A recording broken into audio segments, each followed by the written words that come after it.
దాసు కూతురుగా పెరగాల్సిన జోష్నని దశరథ కూతుర్ని చేసింది పారిజాతం. ఆస్తి మొత్తం తన మనవరాలైన జోష్నికే దక్కాలనే ఉద్దేశంతో రకరకాల కుట్రలు చేసింది. అయితే చివరికి పారు ఏం కోరుకుందే అదే అయింది.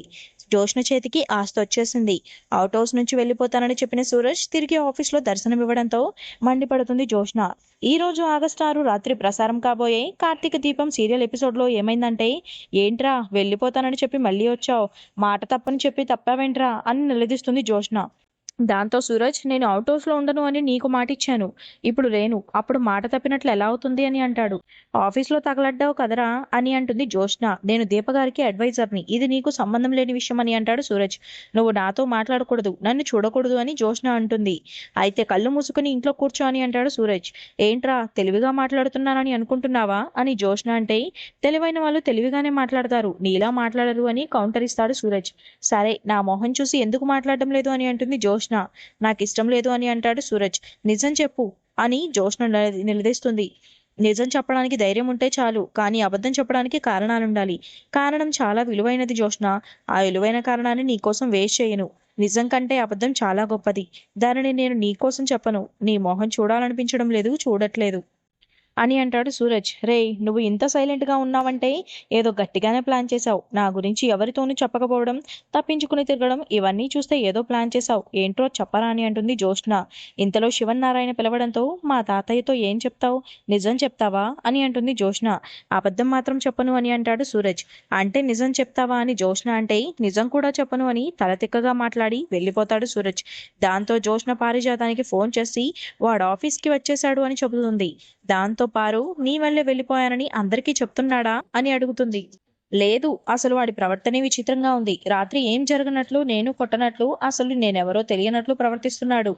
నా మొహం కూడా చూడడం లేదు అని అంటుంది జోష్న. వాడు నీ మొహం చూడకపోతే నీకు నష్టమేంటో అని అంటుంది పారు. కొట్టానంటే మొహం పగిలిపోద్ది అంటూ ఫోన్ పెట్టొస్తుంది జోష్న. ఇక సూరజ్ని ఎందుకు అవుట్ హౌస్ ని ఖాళీ చేసి వెళ్ళిపోయావు, ఎక్కడికి వెళ్ళావని అడుగుతాడు శివనారాయణ. ఎక్కడి నుంచి వచ్చానో అక్కడికే వెళ్ళాను సార్ అని అంటాడు సూరజ్. చూడు సూరజ్, నువ్వు నా ఇంటికి వచ్చినప్పుడు వేరు, ఇప్పుడు వేరు. నువ్వు ఇప్పుడు నా మనిషివి, నా ఇంట్లో మనిషివి.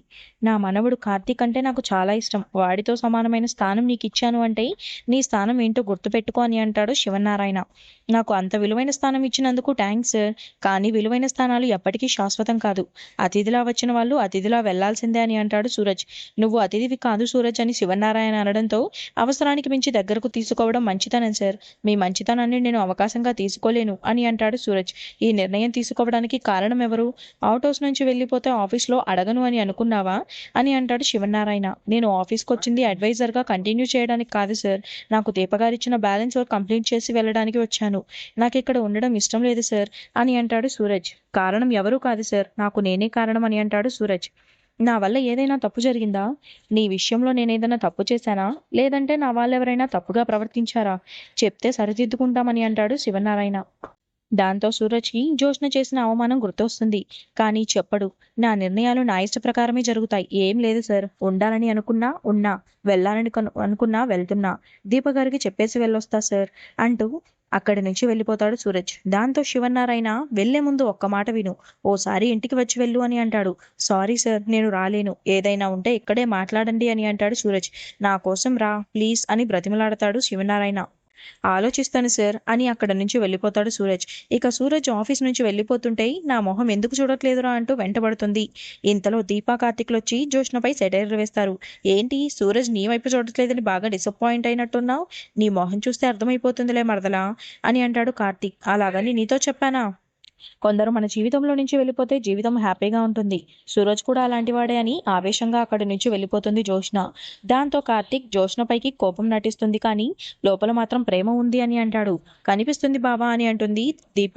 ఇక పారిజాతం జోష్నకి బ్రెయిన్ వాష్ చేస్తుంది. నీ జీవితం బాగుండడానికి సరైన నిర్ణయం తీసుకుని అవకాశం వచ్చిందే, వచ్చిన అవకాశాన్ని నాశనం చేసుకోకు, కాస్త తెలివైన దానిలా ఆలోచించు అని అంటుంది పారిజాతం. నేను తెలివైన దాన్ని కాబట్టే నా జీవితం ఆ సూరజ్ గాడికి బలి కాకుండా కాపాడుకుంటున్నా అని అంటుంది జ్యోష్న. ఓసై పిల్ల బాతుబచ్చా, కలల్లో నుంచి వాస్తవంలోకి రా, నీకు క్లియర్గా చెప్తాను విను.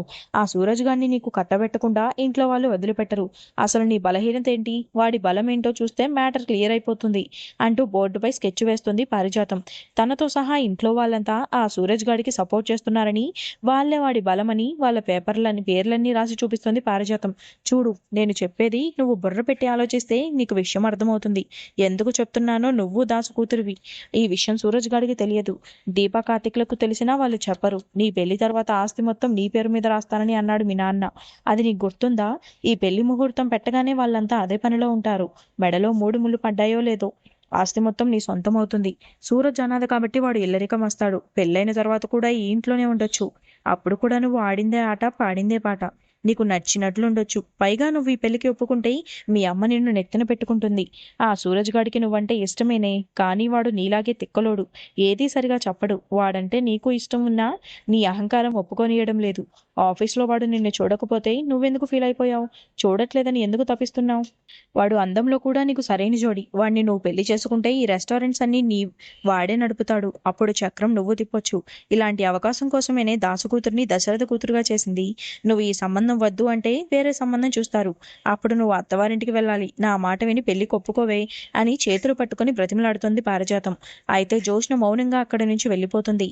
తెల్లవారగానే మళ్ళీ పంచాయతీ పెడతారు. ఈ రోజు సూరజ్తో మాట్లాడుతున్నామని అంటాడు దశరథ. వాడు పోయాడు కదా, వాడితో ఏంటి మాట్లాడేది అని అంటుంది జ్యోష్న.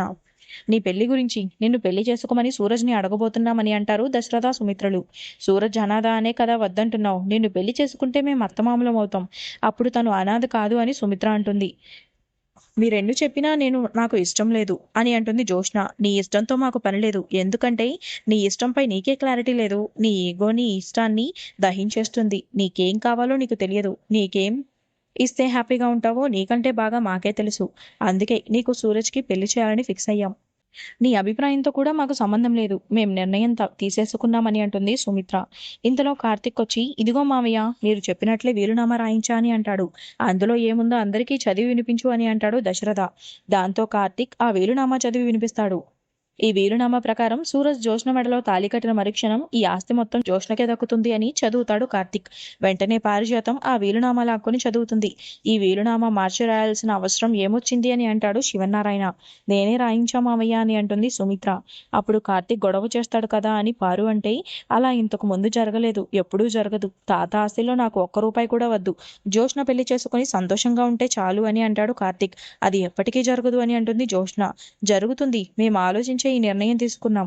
పెళ్ళైన తర్వాత ఈ ఆస్తి మొత్తం నీదే. వీలునామా కూడా అయిపోయింది. చెప్పినట్లు విని పెళ్లి చేసుకో అని ఆదేశిస్తారు సుమిత్ర దశరథులు. అయితే జ్యోష్న మాత్రం సమాధానం చెప్పకుండానే వెళ్ళిపోతుంది.